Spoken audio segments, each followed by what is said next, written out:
Life is beautiful. Life is beautiful. Life is beautiful. Life is beautiful. Hold on just a little longer. Time will help you see it's all a matter of perspective. Don't forget to breathe.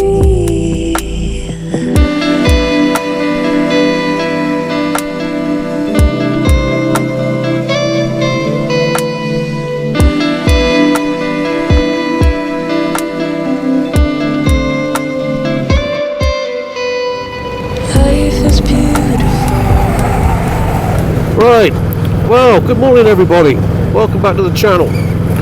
As you can see, it's an absolutely gorgeous day. We're 28th of January now, so tomorrow will be the 1st of March, which I think is officially the first day of spring, perhaps, in the UK. But yeah, we've got a good one. I've got a good one for you today. We're going to be having a ride on a Harley Davidson, a very special Harley Davidson. Now, before you all start thinking, oh my goodness, Dickie Mint Cycles is turning into a Harley Davidson channel, no, I still like all my, I love my motorcycles, all sorts of motorcycles. I love my Enfields, as you know. Got my Suzuki. I love everything with two wheels. But I am lucky enough to own a few Harleys. So I've obviously got an avid interest in them. But anyway, what we're going to be doing, I've got a friend, a very old friend of mine, and he's going to let me ride quite a special bike. So stick with me on this one. Hopefully it'll be of interest, and we'll see what happens. Well, here we are, just like magic. We've transferred from the 1998 Evo Road King to a 1981 Harley Davidson Shovelhead, an FLHS. And this particular model, the 1981, was when Harley changed over from A.M.F, American Machine and Foundry company, to Harley Davidson as we know it, the modern Harley Davidson. So yeah, it's an interesting piece of history, this.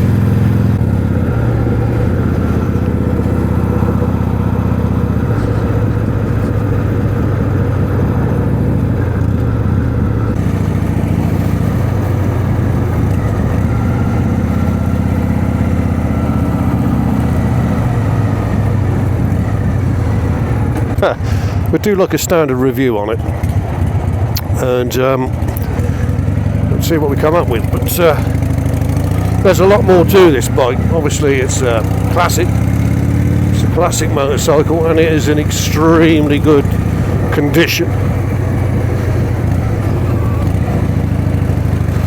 Very good condition, with only 10,000 miles on the clock. So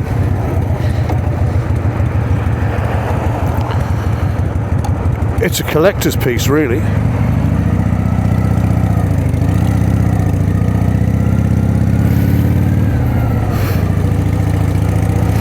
So, handling. Low speed handling's lovely.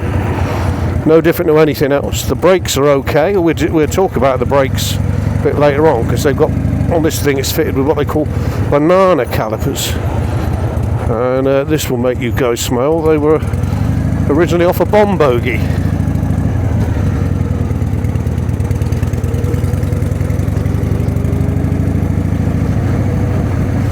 Yeah, A.M.F, who made this motorcycle, this is the last year of A.M.F, like I said.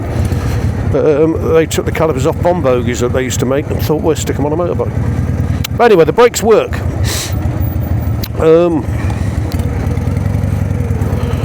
The gearbox, well, now, this year of Shovelhead is getting towards the last of the Shovelheads. I mean, they stopped making them in 1984, and they're probably as refined as you'll get them. But the gearbox, to you guys out there that are used to your Japanese bikes and even BMWs and motor guzzes, this gearbox is clunky, and there's a lot of travel between the gears. So I don't mind it at all, but for most people that are used to riding normal motorcycles,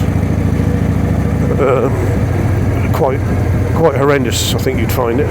But you get used to it, and it's precise enough. It's just there's a hell of a lot of travel of the gear lever. There's a lot of travel on the gear lever, but then that could be down to linkage as well. But it's such an engaging motorcycle, this. It's a lovely thing to ride. Not getting vibrations are not too bad at all, and they're renowned for vibrating, these old things. I mean, there's a little bit coming through, but you know you've got an engine underneath you. You know it's alive. A big thumping V-twin. It's got iron barrels. So, and it's a classic. This is a classic bike as well, so we're not talking modern motorcycles here. The indicators, I don't know if you can see my hand on there, you've got very small buttons. You have to keep your finger on the button for the right hand indicator, and then the left hand indicator, if you can see that, you have to keep your finger on the button for that, and you have to, the longer you keep your finger on the button, the longer the indicator works. As soon as you take your finger off the button, your indicator no longer works. High and low beam. What else we got? I can't find any on and run. I don't want to switch it off there. And that's your starter button. So you got indicators and starter button. Not an awful lot going on. No mode buttons or whatever like you get on this modern stuff. No traction control. Anyway, we're cruising. There you go. Look, they've got a little red line on there, 55. And to be honest with you, this bike is quite happily sat on that red line, 55. It's comfortable. Saying now we're lopping it along at just under 3,000 revs. In fact, I'm going to slow down for this, let this car out.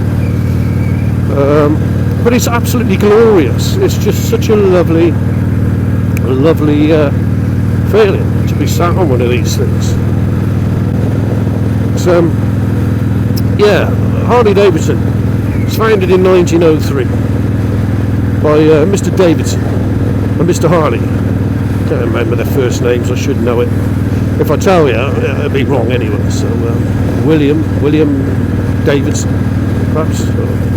1903, and there was a lot of motorcycle companies in the States, but making bikes around about in the early in the 20s and 30s.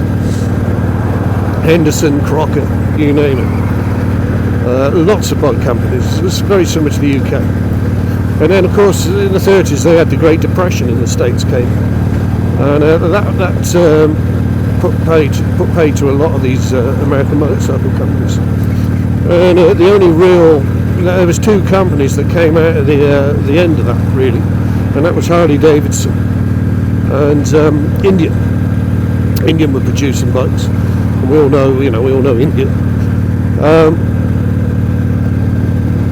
anyway, they sort of carried on making bikes after the Depression, and then came the Second World War. And the decisive factor in survival for those two companies was that Harley Davidson bagged a contract, a massive contract, to supply all the bikes for the MOD.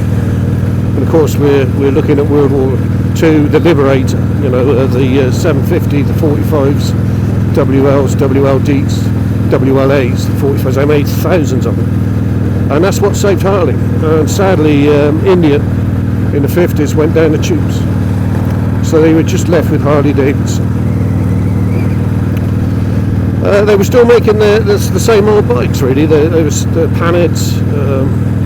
I think the 60s, the shovels came in the late 60s as well. And these were sort of quite old style motorcycles. And of course, you had Japan coming in on the scene, and they were bringing all these amazing motorcycles, sort of half the capacity and a lot quicker and more reliable. You know the story. So they petitioned the American government for this import levy, and the American government went no. And they actually, I don't know if they sued Harley Davidson, but they got into trouble for unfair practices or unfair competition. And I think that was the marker up against them. And from then on, the company went into decline, even though they were building lovely motorcycles. Enter A.M.F, American Machining and Foundry Company, and they bought Harley Davidson because it was on its knees as a business proposition, and started kept on making Harleys. But the quality wasn't that good. The A.M.F machines were renowned for having bad build quality. So A.M.F owned Harley. That went through to the early 80s. In fact, 1981. 13 investors all in all bought Harley back from A.M.F and basically saved the company. They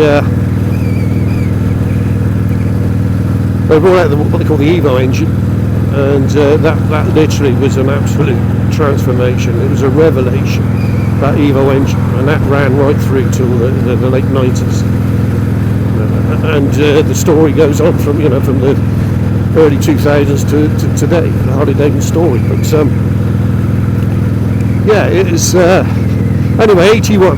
This is an 81, the last of the A.M.F Harleys. So and it's lovely. So we'll have a little look. We'll park it up. We'll go to my little coffee shop by the lakes. We'll park it up and have a look around it. We'll have a cup of coffee perhaps, and we'll do our check, which old Harley riders do. They do their check to make sure everything's still on the bike, nothing's fell off. I used to make a long-standing joke with friends when we used to ride the Harleys that you could make a fortune just trundling along the highways and byways of the UK, looking in the gutters for Harley parts that have detached themselves from the motorcycles, especially if there's a Harley rally in the vicinity, and you could probably make a few quid picking them up and selling them on. Here we go. Lake 12. See how busy. Oh, it's not too busy.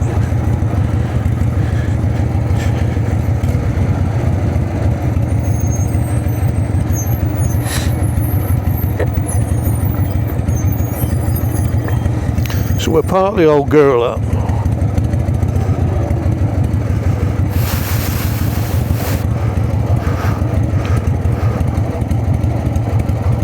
Try and get neutral. Yep, we're in neutral. See the little neutral lights come up. That's the choke there. And this is your play and your gear lever, look. Anyway, let's switch it off. Gorgeous. Like I say, we'll do a check, make sure everything's still on it.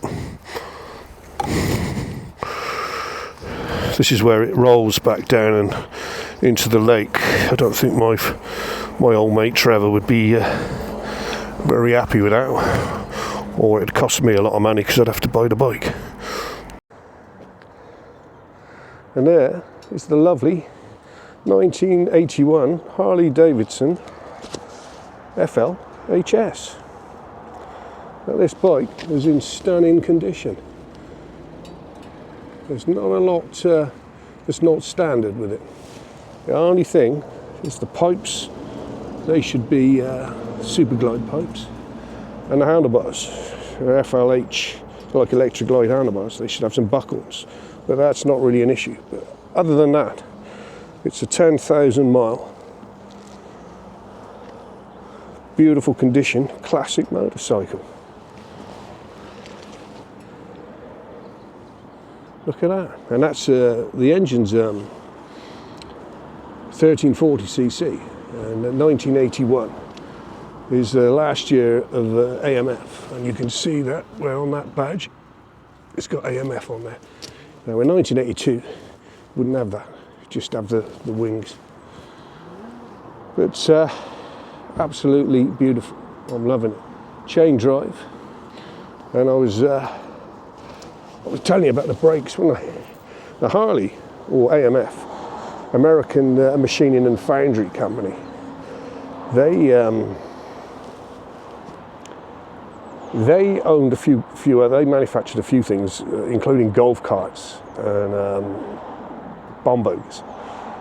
Now these bomb bogies, they decided, they had a good look, and I suppose they were trying to cut costs, and they decided to use the calipers off the bomb bogies, so they put them on the motorcycles, and there you go.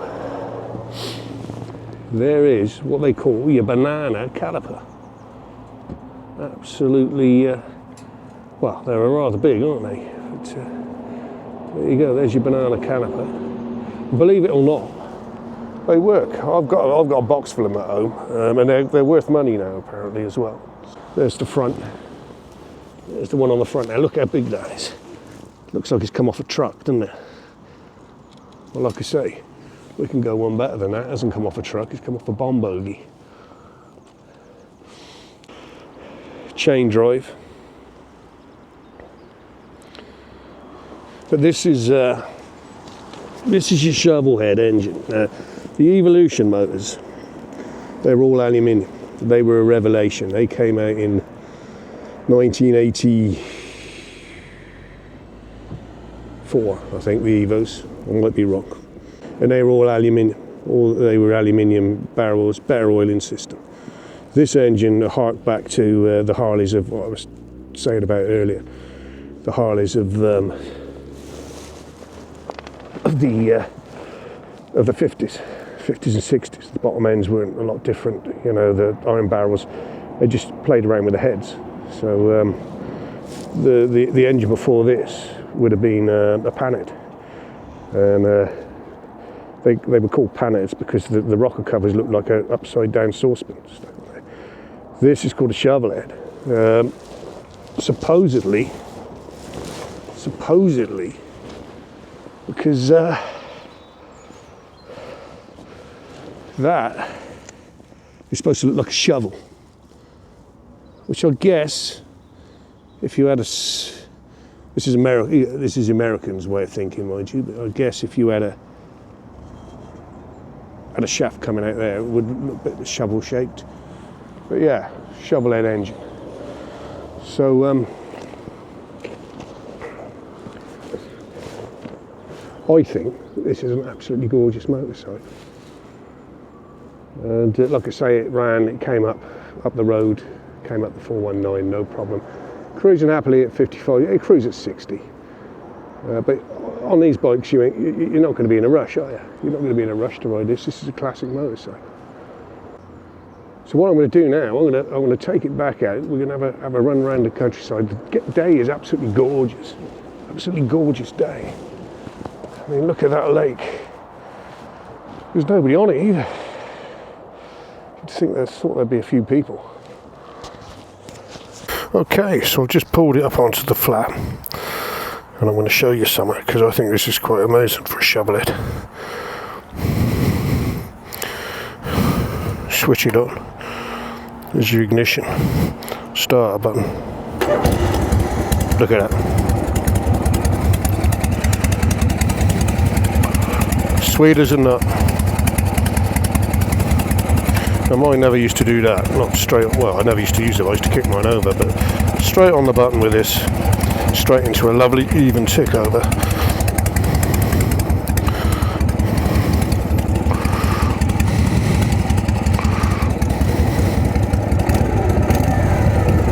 Right, well, let's get going. I think we'll head to Ashton Keynes way. Go through Ashton Keynes, then back out onto the Cricklade Road. So, into gear. Clunk. Like I say, the gear lever's got a hell of a quite long travel on it, and I think even a motor guzzy rider would wince at the gear change on this. Right, well, we got a bicycle holding all the traffic up. A nice day for it, though. Holding the traffic up. Okay, I think we're ready. I'm getting hot now. This morning it was a bit cold, so I wrapped up really warm with my normal gear that you guys probably think I live in. And now I'm getting a bit hot. Anyway, we're going to hang a left here, Ashton Keynes. The roads are drying out now, so I'm not going to get this thing plastered in crap for me old mate.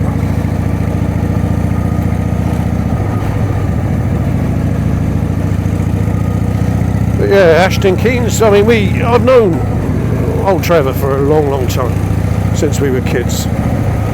And we used to get up to some stuff. But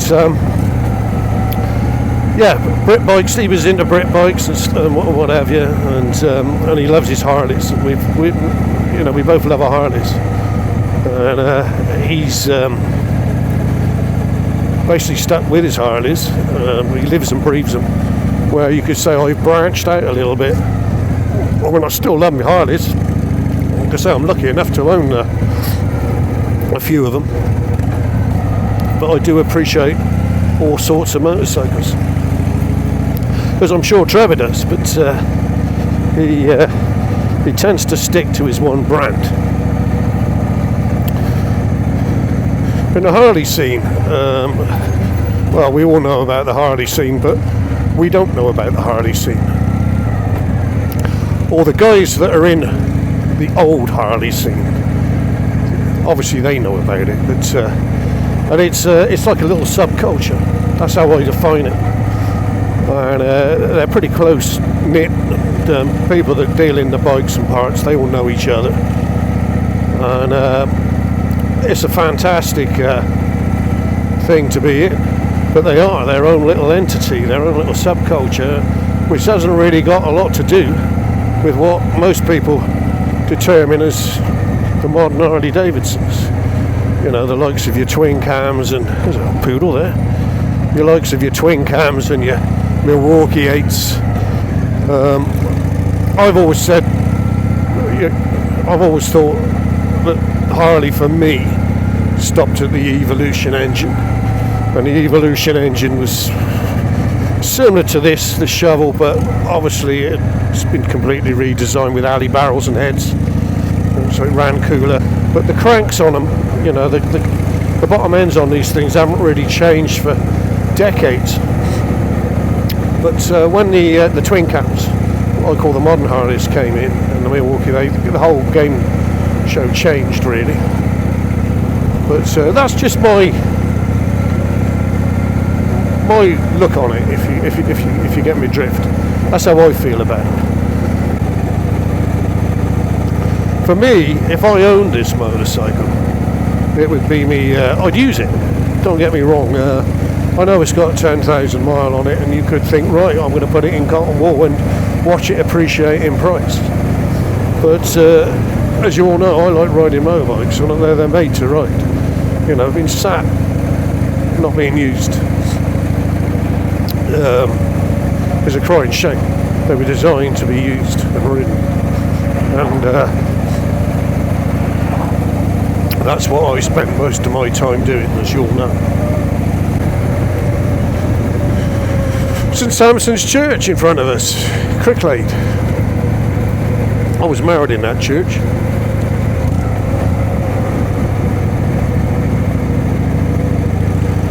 Should we go and have a little look? Cricklade, here we go. The start of Cricklade High Street. And we're going to go try and find this church, which I think is up here. Do you want to have a little look? There's the old clock there, look. And then we're going to have a up the side of the pub. Oh, hark at the sound of that, everybody. It sounds beautiful, doesn't it?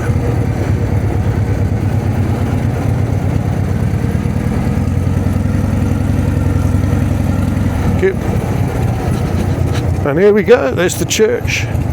Now, I don't know if the camera can. Let's get the sun behind the tree. There we go. I was married in that church, and I remember a story that I said to the vicar, "Can I bring my bike into the churchyard?" And he said, "Yeah." It was a Yamaha. It was a Yamaha 650 chop, a real nice one. So when I came out to church, I had the bike parked there. We were having photos taken. The bike was parked just in front of those doors, and it had straight throughs, upswept straight, high-rise straight throughs on it. Really nice looking bike. Got a lot of compliments from that bike. And we had the photos taken, and then I had to move the bike. But the gates, the doors of the church were open. So when I started it up, the church, I blew the windows out of the church. I don't think the vicar was very happy. I kind of breached the agreement there, but I didn't actually have it in the church, which is understandable. But then again, at the end of last summer, we had a load of Enfields in a church in London with the 59 Club. So anyway, that's the story of that. Let's turn this old girl round. She's ticking over nicely. There's no oil squirting out of her, which is a good thing. Trev was saying to me he thought it might have a diaphragm clutch on it, but I'm not so sure. I think it's got the old style clutch on it. They might have went diaphragm on these in 82, 83 perhaps, but I don't think this is a diaphragm clutch. I may be wrong. Alright, she's seen me yet. Because there's always a rule with the bikes, if you break them or crash them, you pay for them.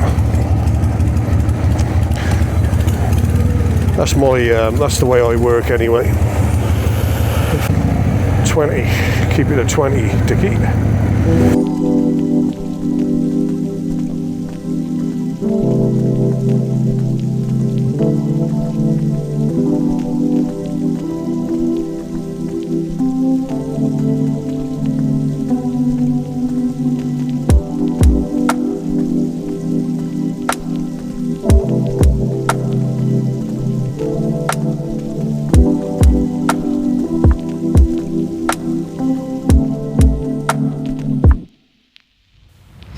Life is beautiful.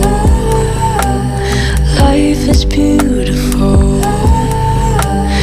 Life is beautiful. Life is beautiful. Hold on just a little longer.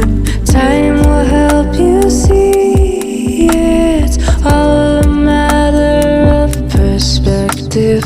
Don't forget to breathe.